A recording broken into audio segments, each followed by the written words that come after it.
Hindi stories. सोने की चिड़िया। एक बार ढोलकपुर जंगल में कूकू कोयल बहुत ही मीठा गाना गा रही थी। मैं हूँ कूकू कोयल, गाती हूँ सुंदर मीठा मीठा गाना।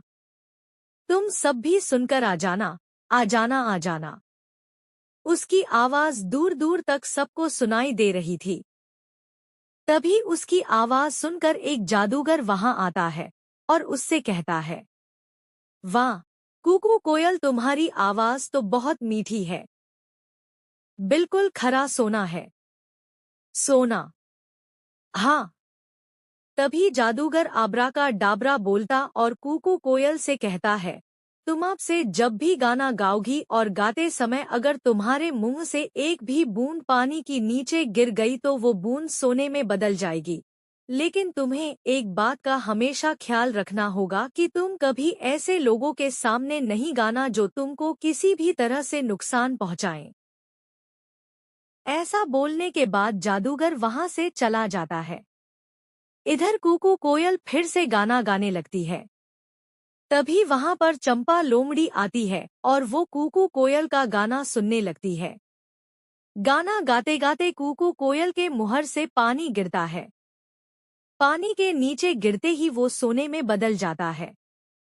चंपा लोमड़ी अपने सामने सोना देखकर बहुत खुश हो जाती है और झट से सोना उठाती है, फिर वहां से बहुत तेज दौड़ लगाते हुए अपने घर पहुंचती है।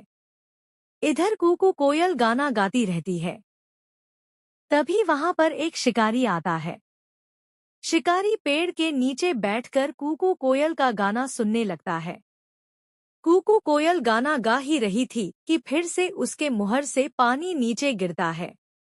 मुहर का पानी नीचे पहुंचते ही सोने में बदल जाता है। अपने सामने शिकारी सोना देखकर बहुत खुश हो जाता है। वो झट से उसे उठा लेता है। तभी शिकारी फिर देखता है कि ऊपर से पानी की एक और बूंद गिरी जो सोने में बदल गई।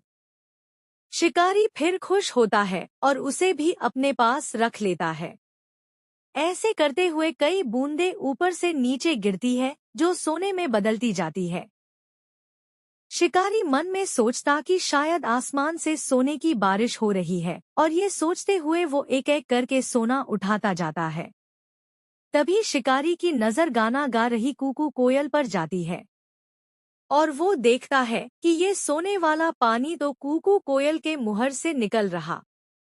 फिर वो बिना देरी किए कोयल को पकड़ने के बारे में सोचता है, क्योंकि कूकू कोयल को पकड़कर वो बन जाएगा अब बहुत बहुत अमीर। इधर कूकू कोयल गाना गाने में इतना खो जाती है कि उसे इस बात का भी ध्यान नहीं रहता कि उसके आसपास कौन है। फिर शिकारी बहुत धीरे से अपना जाल फेंकता है और कूकू कोयल को पकड़ लेता है। जाल में फंसते ही कूकू कोयल कहती है, धत्तेरी की ये क्या कर बैठी मैं। जादूगर ने कहा भी था मुझसे कि आपने आसपास के लोगों से बचकर रहना। अब देखो मैंने अपनी लापरवाही के चक्कर में क्या कर लिया। जाल में फंस गई। इधर कूकू कोयल को ले जाते हुए शिकारी अपने मन में सोचता है कि क्यों न इस कोयल को राजा को ही दे दूं। अगर राजा को दे दिया तो राजा इसके बदले मुझे राजमहल में रहने देंगे। फिर पूरी जिंदगी आराम से बीतेगी मेरी। हाँ, यही सही रहेगा। ऐसा सोचते हुए शिकारी राजा के पास पहुंचता है और उसे सारी बात बताता है। राजा कोयल को लेने और उसके बदले शिकारी को अपने राज्य महल में रहने देने की बात मान जाता है। तभी वहां पर राजा का मंत्री आता है और उससे बोलता है कि महाराज, ये शिकारी झूठ बोल रहा। आपने कभी सुना या देखा भी है क्या किसी चिड़िया के मुहर से सोना निकले? भाई मैंने तो नहीं देखा। मंत्री की बात सुनकर राजा शिकारी से कहता है कि पहले मुझे सोना दिखाओ। आखिर ये कोयल कैसे सोना निकालती है, मैं भी तो देखूं। राजा की बात सुनकर शिकारी कोयल से गाना गाने को कहता है। लेकिन कोयल तो इस बार कोई गलती नहीं करना चाहती थी, इसलिए वो अपना मुहर ही नहीं खोलती। शिकारी के बहुत बार कहने पर भी जब कोयल गाना नहीं गाती तब राजा को ये सब देखकर गुस्सा आ जाता है और वो अपने सिपाहियों से कहकर कोयल को जाल से निकाल देता है और शिकारी को पकड़ लेता है। जाल से निकलते ही कोयल गाना गाना शुरू करती है, कूकू मैं हूँ कूकू कोयल गाती हूँ, मीठा मीठा सुंदर गाना, जिसे सुनकर तुम सब मेरे पास। और फिर तभी उसके मुहर से फिर से पानी नीचे गिरता है जो सोने में बदल जाता है। राजा ये सब बस देखता ही रह जाता है और अपने सिपाहियों से कोयल को पकड़ने को कहता है। लेकिन इस बार कूकू कोयल पहले जैसी कोई भी गलती नहीं करती है और वहां से उड़ती हुई सीधे ढोलकपुर जंगल पहुंचती है।